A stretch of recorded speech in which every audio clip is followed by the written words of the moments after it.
กำหนดเวลาตามของคืนคนฟื้นสัมผัสถึงมีพยานถึงนานมีวิดีโอ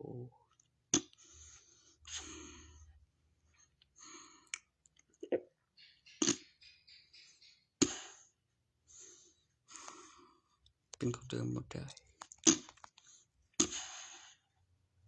ตัวมีเป็นซีน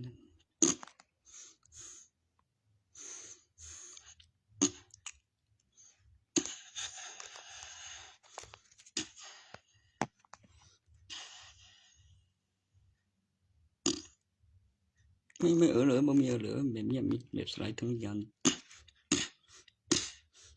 ต่อจะกำหนดเวลาเข้าคืน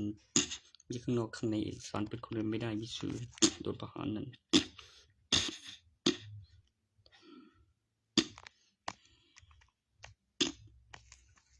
มีพระเครื่องหรืออย่างดู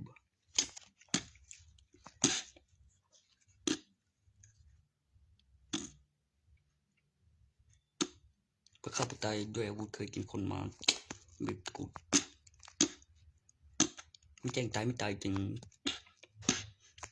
เก็บหลักฐานวัตถุของดี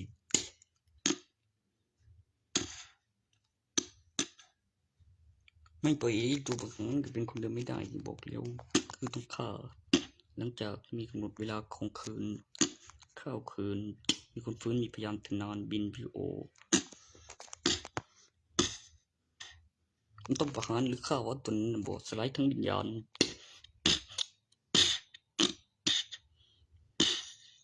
ประหาร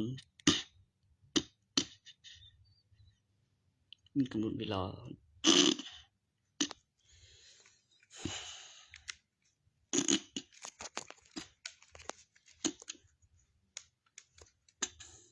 คงอยากทำได้สินะ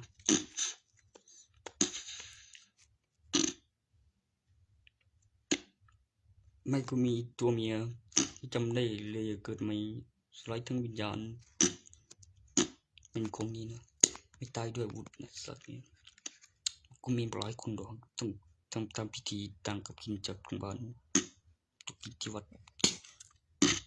จะไม่ตายด้วยอาวุธมีวัตถุมาบัง